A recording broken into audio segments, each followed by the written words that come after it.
Hello दोस्तों, स्वागत करता हूँ एक नए वीडियो में। गेस व्हाट, अभी मैं कहाँ पे हूँ? फ़िलहाल अभी मैं हूँ रांची के कांके में।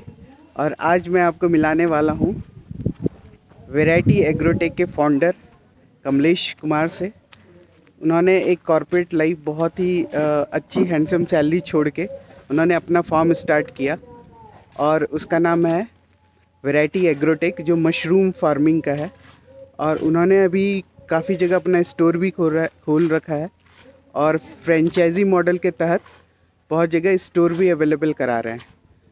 तो अभी मैं उनसे आपकी बात भी कराऊंगा और उनका आपको एक फैक्ट्री का छोटा सा टूर भी कराऊंगा कि कैसे वो मशरूम की फार्मिंग कर रहे हैं और उनका क्या क्या प्रोडक्ट है जो वो सेल करते हैं। और अभी वो काफ़ी अच्छा कर रहे हैं और उनकी जर्नी के रिगार्डिंग हम उनसे बात करेंगे कि उन्होंने ये टफ डिसीजन कैसे लिया अपना काम स्टार्ट करने के लिए।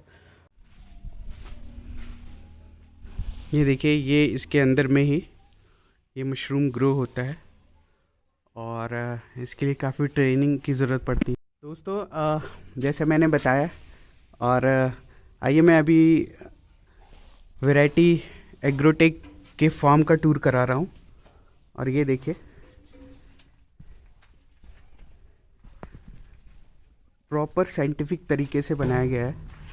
और ये देखिए, ऊपर में हीट एब्जॉर्बर लगा है और इसमें भी काफ़ी एक्सपर्ट से कंसल्टेंट लेके ये बनाया गया है। और जो प्रोडक्ट क्वालिटी है वो भी एक टेस्टेड प्रोडक्ट क्वालिटी है। और ये देखिए, अभी ये ग्रोइंग स्टेज पे है।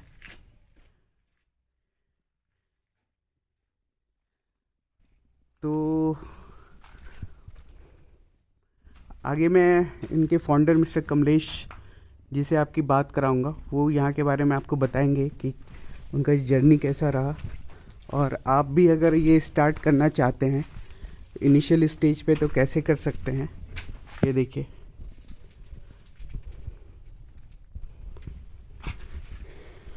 तो ये इनके लिए बहुत चैलेंजिंग और टफ डिसीजन रहा कि एक अच्छा हैंडसम सैलरी वाली जॉब छोड़ के एंटरप्रेन्योरशिप में आना। तो वो मैं आपको जब मैं इनसे बात कराऊंगा तब आपको मैं दिखाता हूँ। फ़िलहाल आप ये देखिए, बहुत बड़े एरिया में आ, ये फार्म है और मुझे लगता है इसकी कैपेसिटी लगभग 5,000 से 10,000 के बीच में होगा।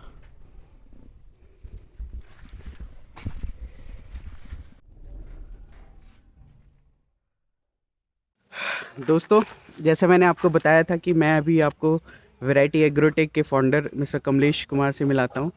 और उनसे मैं उनकी जर्नी के बारे में बात करूँगा कि कैसे उन्होंने ये डिसीजन लिया कि एक अच्छा हैंडसम सैलरी वाली जॉब छोड़ के, कॉर्पोरेट लाइफ की जॉब छोड़ के, वो भी उन्होंने सिटी लाइक पुणे, बॉम्बे में उन्होंने जॉब किया। तो चलिए उन्हीं से, उनकी जुबानी से ही उनकी जर्नी हम सुनते हैं। तो आइए। चलिए Kamlesh ji, welcome to my channel travel with Rahul. तो आप ज़रा बताइए आपकी जर्नी कैसे रही और कैसे आप यहाँ तक अभी तक ये जो आपकी सक्सेस स्टोरी है, इससे काफ़ी लोगों को इंस्पिरेशन मिलेगा जो लोग अभी अपना काम स्टार्ट करना चाहते हैं और ख़ास करके मशरूम फार्मिंग के बिज़नेस में आना चाहते हैं, वो कैसे आए। Thank you Rahul ji. सबसे पहले तो आपको दर्शकों को मेरा धन्यवाद। सब तो कैसा है कि ये जो ओवरऑल फार्मिंग है, मैं पहले पिछले 15 साल मैंने पुणे से एमबीए किया। एमबीए के बाद पुणे में ही जॉब स्टार्ट किया। पिछले 15 साल कॉरपोरेट लाइफ में था, कॉरपोरेट जॉब कर रहा था। ऑलमोस्ट महाराष्ट्र में था। इनफैक्ट मेरा जो लास्ट असाइनमेंट था वो मैं बॉम्बे में रह करके कर रहा था। और आपको पता है बॉम्बे का लाइफ काफ़ी भाग दौड़ का लाइफ होता है। ठीक है, लोगों को एक दूसरे से ये करने के लिए टाइम नहीं होता है, सोशल लाइफ भी बहुत कम होता है। और इसलिए मैंने क्या है कि अभी और दिन प्रतिदिन जो है लोग हटते जा रहे हैं। कृषि जो है, एग्रीकल्चर जो फील्ड है, उससे लोग निकलते जा रहे हैं। लोग उससे करना नहीं चाहते। लोगों के पास ज़मीन तो बहुत है बट वो एग्रीकल्चर करना नहीं चाहते क्योंकि उनको लगता है कि इससे जो इनकम है वो उतना नहीं होता है। बट मेरा मानना है अगर आप एग्रीकल्चर में टेक्नोलॉजी जोड़ देते हैं, जैसे मैंने भी कंपनी का नाम देखेंगे वैरायटी एग्रोटेक है, तो एग्रीकल्चर प्लस टेक्नोलॉजी, अगर आप ये दोनों ऐड कर देते हैं तो आप इससे ना सिर्फ आप एग्रीकल्चर से जुड़े रह सकते हैं, बल्कि आप एक अच्छा इनकम भी जनरेट कर सकते हैं। सरकार भी इसमें बहुत मदद करती है। इनफैक्ट लास्ट वाले भी आप देखे होंगे फिनांस जो बिल फिनांस मिनिस्टर ने ये किया, बजट जो पेश किया उन्होंने, उसमें भी उन्होंने एग्रीकल्चर पे बहुत जोर दिया है। लोगों को इसमें बढ़ावा देते हैं। आप गवर्नमेंट सब्सिडीज़ देती है, स्टेट गवर्नमेंट से भी आप ले सकते हैं, आप सेंट्रल गवर्नमेंट से ले सकते हैं, और भी अदर ये है जिससे आप इसका ये बेनिफिट उठा सकते हैं। तो मैंने वही सब ये करते हुए फिर मैंने देखा कि एक ऐसे सेक्टर में जाया जाए जहाँ पे लाइफ भी अच्छी हो और आप इनकम भी डेफिनेटली अच्छा जनरेट कर सकें। आपको पता है मैं अच्छे ये में था, तो वहाँ से जब मैं जॉब छोड़ रहा था तो मेरे लिए जर्नी इतनी आसान थी नहीं। मुझे जहाँ तक क्योंकि पता है कि आपकी जो जॉब थी बहुत अच्छे हैंडसम पैकेज में आप थे, और शायद इंडिया के 5% पॉपुलेशन की भी उतनी इनकम नहीं होगी जिस लेवल पे आपने छोड़ा। कहीं ना कहीं आपको ऐसा नहीं लगा कि मैं जॉब सिक्योर है, एक फ़िक्स डेट में मेरी अच्छी खासी सैलरी आ रही है, और यहाँ पे मुझे अभी जीरो से स्टार्ट करना है, तो वो कैसा डिसीजन और कैसे स्टार्ट किया आपने? बिल्कुल वो तो एक, देखिए जब कोई भी चीज़ आप नया स्टार्ट करते हो उसके पहले सबसे पहले आपको पुराना छोड़ना पड़ेगा। तो ये आसान तो बिल्कुल नहीं था, क्योंकि आप एज एन एंटरप्रेन्योर आप जीरो से स्टार्ट करते हो। बट कैसा है ना, ओवरऑल आप देखेंगे तो जो अपनी लाइफ होती है, क्योंकि मैंने कॉर्पोरेट लाइफ से भी बहुत कुछ सीखा, और जो मैं यहाँ पे अभी नए अपने जो मैंने बिजनेस स्टार्ट किया इसमें मैं इम्प्लीमेंट कर रहा हूँ उन चीज़ों को। ठीक है, तो ऐसा नहीं है, वो एक एक्सपीरियंस था मेरा, एक लर्निंग एक्सपीरियंस था इनफैक्ट, जो मैं अभी जैसे ब्रांडिंग करता हूँ, मार्केटिंग है, सेल्स है, और ओवरऑल टेक्नोलॉजी के लिए भी मैं बाद में सोलन में जाकर के 15 दिन का ट्रेनिंग लिया था स्पेशली फॉर मशरूम। और ये मशरूम कैसा है इंडिया में nowadays, it is like people are taking it as a super food. जब से कोरोना हुआ लोग थोड़ा न्यूट्रिशियस फूड ले रहे हैं, ठीक है, लोग वीगन होते जा रहे हैं, and definitely is like mushroom is a very good substitute for a vegan for like non veg food. तो लोग इसमें धीरे धीरे लोगों को ये भी लगता है, जब यहाँ पे आया, स्पेशली मैं ऑयस्टर मशरूम की खेती करता हूँ, तो शुरू में सेल बहुत कम था, बट धीरे धीरे लोग मतलब अवेयरनेस हो रहा है लोगों में, लोग अवेयर हो रहे हैं, और लोग उसको अभी धीरे धीरे उन्होंने, मेरा सेल जो पहले था उससे बढ़ते जा रहा है। उसके बाद ना सिर्फ फ्रेश मशरूम, बल्कि हम उसके साथ बहुत सारा मैं उसका प्रोडक्ट भी बनाता हूँ, वैल्यूडेड प्रोडक्ट्स जो होता है मशरूम का, लाइक मशरूम का एक जो ड्राई मशरूम है, मशरूम पाउडर है, वो तो एक पार्ट है। उसके अलावा जैसे मशरूम से मैं मशरूम का पिकल बनाता हूँ, चटनी बनाता हूँ, जैम बनाता हूँ, पापड़ है। तो इस टाइप से बहुत सारे प्रोडक्ट हैं जो हम मशरूम बेस्ड प्रोडक्ट्स बनाते हैं। तो अभी इनफैक्ट रिसेंटली आपको मालूम ही होगा, मैंने बताया जैसे कि मैंने अभी एक स्टोर, एक्सक्लूसिव स्टोर खोला है। जैसे आपको milk parlour and all that तो बहुत मिलता है, जहाँ पे आप एक्सक्लूसिव उससे रिलेटेड प्रोडक्ट्स लेते हो, वो भी शायद फ्रेंचाइजी मॉडल पे है। डेफिनेटली अभी इसको मैं सुना और later I am going to start it as a franchisee model. तो इसमें कैसा है कि वो हमारा store exclusive mushroom based products है, उसके अलावा उसमें हम कुछ नहीं रख रहे हैं। तो मैंने पहला ऑलरेडी स्टार्ट कर दिया है, और इसके लिए लोग भी ये हो रहे हैं, लोग बाहर से आकर के जुड़ रहे हैं, वो जुड़ना चाह रहे हैं, वो चाह रहे हैं कि हमारा भी आप हमारे लाइक डिस्ट्रिक्ट में या वहाँ पे एक ओपन कर दो करके। तो स्लोली हम उसमें कर रहे हैं, तो अवेयरनेस भी बढ़ रहा है, काम भी हो रहा है, लाइफ भी इंजॉय कर रहे हैं, डेफिनेटली इनकम तो हो ही रहा है। अच्छा कमलेश जी, ये बताइए, ठीक है, ये तो एक पॉजिटिव, इतने सक्सेस के पीछे एक डिफ़िकल्टीज़ भी आपको आई होगी, कुछ चैलेंजेस भी आए होंगे, तो चैलेंज तो काफ़ी ज़्यादा होंगे, तो आप अगर एक दो चैलेंजेस बताएं कि जो मेजर चैलेंज आप फेस किए, इसमें क्या रहा? जो सबसे बड़ा चैलेंज है, मैं आपको फ्रैंकली बताता हूँ कि जैसा आपको मालूम है कि मैं एक अच्छे सैलरी पे था, आप वहाँ से छोड़ करके, क्योंकि जैसे आप स्पेशली जब आप कॉर्पोरेट लाइफ में करते हो और जब आपकी इनकम होती है, तो उसका एक फिक्स्ड जो एक्सपेंस है वो भी फिक्स्ड रहता है। तो एक टाइम पे आने के बाद इनफैक्ट डिफ़िकल्टीज तो आ रहे थे, ठीक है, और उसके बाद आप देखेंगे इन्वेस्टमेंट करना पड़ता है बिजनेस में, तो कभी कभी इनफैक्ट कुछ मटेरियल के लिए भी हमको कभी बीच में रुक जाना पड़ता था, ठीक है। तो वो एक मेजर चैलेंज रहा डेफिनेटली। और जैसे एक नया सेक्टर है, जैसे मैंने बोला अभी मशरूम में जो है 70% मशरूम प्रोडक्शन जो है वो बटन मशरूम का होता है। मैंने ऑयस्टर पे बेस, मेरा जो मेन ये है वो ऑयस्टर पे है, उसका अवेयरनेस अभी भी कम है। अभी भी इंडिया में लोग जो है ऑयस्टर मशरूम को उतना नहीं जानते। तो रांची में भी सेम ये था, फिर धीरे धीरे हमको उसमें भी अवेयरनेस करना पड़ा। शुरू में लोगों को ये मशरूम उतना पसंद नहीं था, पर जैसे जैसे लोगों ने खाना शुरू किया उनको लगता नहीं, अरे ये तो बटन से भी अच्छा लग रहा है खाने में। तो ये सब कुछ चैलेंजेस थे जो धीरे धीरे ये हुआ, गवर्नमेंट से भी सपोर्ट लिया है। तो जब आपको पता था कि वो प्रोडक्ट ज़्यादा सेल होता है, फिर आप इसमें फिर एक और ऐड हो जाता है कि आपने फिर चैलेंज ज़्यादा लिया, चैलेंज ऐसा ज़्यादा क्यों? नहीं है, देखिए चैलेंज तो आपको कुछ अलग करना है तो आपको चैलेंज तो लेना Challenge. पड़ेगा। जब मैंने छोड़ा वही that itself was a very big challenge for me. या करेक्ट। ठीक है, तो सेम ये में जाना, सब बटन उगा रहे हैं, हम भी बटन ही में जाएंगे, वो मेरा उसमें बिल्कुल भी ये नहीं था। नहीं दूसरा चीज़ कैसा है कि बटन के लिए आप मेजरली दो चीज़ में जा सकते हैं, या तो आप फ्रेश सेल करेंगे या तो आप कैनिंग में जाएंगे। मेरे ऐसे कुछ दोस्त हैं जो दिन में उनका प्रोडक्शन फॉर मान लीजिए 300 किलो है, 400 किलो है, ओहो। और अगर सेल वो 200 किलो कर पा रहे हैं तो 100 किलो उनका ख़राब हो जाता है, क्योंकि वो इसकी सेल्फ लाइफ बहुत कम होती है, 2 तो से 3 दिन होता है, मैक्सिमम 4 दिन तक आप उसको ये कर सकते हैं। तो इसलिए मैंने एक अलग चुना, ताकि उसमें से हम इसको ड्राई सेल करते हैं, इसका पाउडर सेल करते हैं, और फिर इसका हम डिफरेंट काइंड ऑफ प्रोडक्ट्स भी बनाते हैं। अच्छा कमलेश जी, क्यों ना हम वॉक टू टॉक करें और आप बात करते करते हमें अपने कुछ कैसे ये बना रहे हैं और थोड़ा सा आप एक टूर करा दें। हम चलते चलते इनके फार्म का भी टूर करते हैं। सबसे पहले तो क्या होता है कि इसमें 2 मेजर चीज़ होता है। एक होता है कुट्टी, पैडी स्ट्रॉ है, ये वाला कली गिरा है, ये कुट्टी है, और इसमें स्पॉन, ये 2 चीज़ का मेजर रोल है। तो ये कुट्टी जो है बैग में भर के हम उधर स्टरलाइजेशन प्रोसेस होता है हमारा, तो वो देखेंगे कैमरा, तो वहाँ पे हमारा स्टरलाइजेशन होता है। एक सेकंड।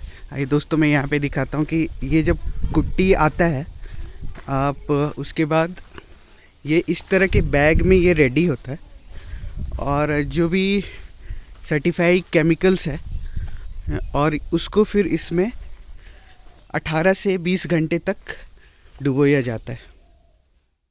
ये देखिए ये पैकेट को। तो चलिए फिर मैं आगे दिखाता हूँ।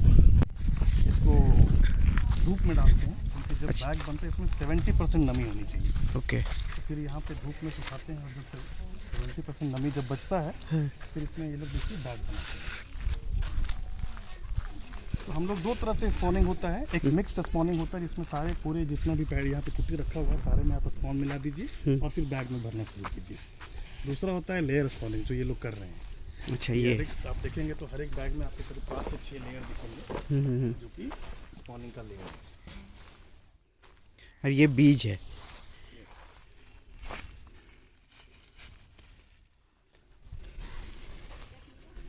उसके बाद बैग बनने के बाद उसमें कॉटन लगाते हैं होल करके, और फिर सीधे हैंग करते हैं। आपको ये रूम दिखाते हैं। हैंग करने के बाद करीब करीब ये 20-25 दिन के टाइम के बाद, 25 दिन के बाद इसमें पूरा माइसीलियम जो है वो पूरे बैग में रन कर जाता है, और फिर उसी से फ्रूटी वो कॉटन को निकाल देते हैं, फिर उसी में से फ्रूटी डालते हैं।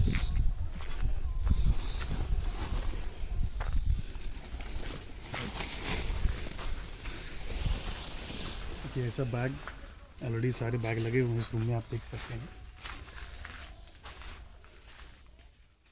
देखिए ऐसे, फिर बाद में आपको यहाँ से मशरूम निकलता है।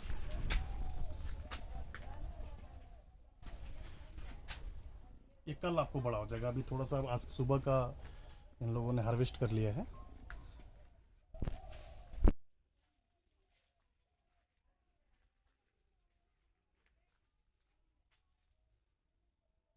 तो इस हॉल की कैपेसिटी कितनी है? इस हॉल की कैपेसिटी 1500 बैग का है। इसका वेट कितना होता है? वेट इसका करीब करीब 7 kg के आसपास। 7 kg का। तो इसको होल्ड करने के लिए इसके नीचे कुछ हाँ, ये रस्सी बांधते हैं। अब देखोगे हर एक के बीच में हम गैप रखते हैं, गैप रखते ताकि हैं। यस तो ठीक है, ये पहला प्रोसेस हो गया कि वो कुट्टी आया, उसको पानी में डुबा के फिर पैक करके बीज दे के, ये यहाँ पे लगने के बाद कितने दिन में ये 25 दिन लगता है ग्रो हो जाने के लिए, और इसको हम करीब करीब 60 दिन तक रखते हैं टोटल। इसको तो हम एक 1.0 बैग? या एक बैग। ओके। और उस 60 दिन में करीब एक बैग से हमारा 1.5 से 2 kg प्रोडक्शन होता है। 1.5 से 2 kg। और अभी मार्केट में रेट्स क्या हैं? आप जो सेल करते हैं लगभग? और हम तो 150 रुपीज़ के हिसाब से पर केजी सेल करते हैं, तो हम होलसेलर्स को देते हैं, जो मार्केट में आगे जाके 200-220 रुपये केजी बेचते हैं। ओके। तो मतलब एक पैकेट में आप कितना बोले कि उसमें हम बना लेते हैं? 1.5 से 2 kg एक पैकेट में? एक बैग से करीब 1.5 से 2 kg। और कॉस्टिंग कितना आता है लगभग? एक बैग बनाने का आप कॉस्ट समझ लीजिए कि 100 रुपये आता है। 100 से 120 रुपये आप मैक्सिमम सारा कॉस्ट पकड़ के चलिए।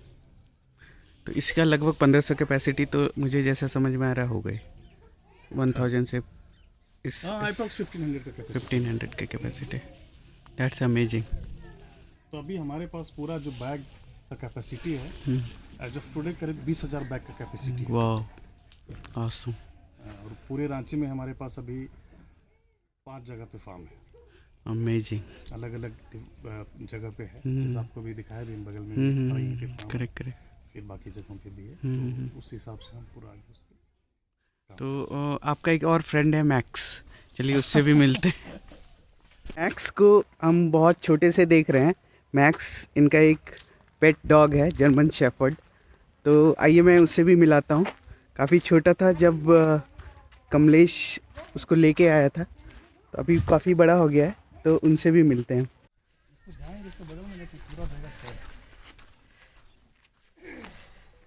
हेलो मैक्स, ये देखिए कितने कितने महीने का है ना शायद ये 8 महीने का है अभी। 8 महीने का है ये। महीने का है ये। अब देखिए कितना बड़ा हो गया है। तो ये पेट डॉग है, आप इसको जैसी ट्रेनिंग देंगे वो ऐसा ही रहता है। और एक तरह से सिक्योरिटी रीजन से भी, क्योंकि इतना बड़ा फार्म है तो एक सिक्योरिटी रीजन से भी रखना ज़रूरी है। तो हेलो मैक्स। Say hi, हाय। Max. ओके, सारा आपने दिखाया कि प्रोडक्शन का, फिर आप इसको मार्केटिंग कैसे करते हैं सारे? इसकी मार्केटिंग के लिए भी मैंने स्टाफ रखा हुआ है, हम्म, ठीक है। 4 लड़के हैं हम्म, जो हर जगह पे जा करके हम्म, और ऑर्डर लेकर के आते हैं, और डायरेक्ट लोग या तो मैक्सिमम लोग यहीं से उठाते हैं, क्योंकि अभी तक हम रिटेल में सेल नहीं करते हैं, रिटेल में मैक्सिमम होलसेल में ही ये करते हैं। तो लोग आकर के यहाँ से ही डायरेक्ट या तो प्लांट से लेके चले जाते हैं, या फिर वहाँ पे जा कर के हमारे स्टाफ पहुँचा देते हैं, और फिर वो अपना रिटेल ये करते हैं। तो क्या लग रहा है अभी ब्रेक इवन आने में समय है कि हो चुका है? नहीं, ब्रेक इवन तो हो चुका है, लेकिन क्या है ना कि इन्वेस्टमेंट हम नहीं कर रहे हैं। नहीं। अलग अलग, जैसे भी आपको बताया मैंने, अभी नया स्टोर स्टार्ट किया है, हम्म, तो जो आप अगर आप प्लांट वाइज देखोगे तो डेफिनेटली ब्रेक इवन आ चुका है। ओके। बट हम क्या कर रहे हैं उसको अभी, जो हमारे प्रॉफिट्स हो रहे हैं उसको हम नए या तो नया फार्म डेवलप कर रहे हैं, या तो कुछ जैसे भी नया स्टोर डेवलप कर रहे हैं। तो ये तो अभी चलता रहेगा। मेरा एक ही टारगेट है, मैं सोच रहा हूँ कम से कम 1000 लोगों को डायरेक्ट या इनडायरेक्ट जॉब देने का मेरा वाह। अभी का विजन है, जो यही मान के चलिए। तो कमलेश जी सुन के काफ़ी इंस्पायरिंग लगा। काफ़ी लोग आपसे मिलकर आपकी बातों को सुन के काफ़ी मोटिवेट हो रहे होंगे। तो जस्ट कंक्लूडिंग टॉक हम करते हैं, आप अभी नए जनरेशन को क्या सजेशन देना चाहते हैं?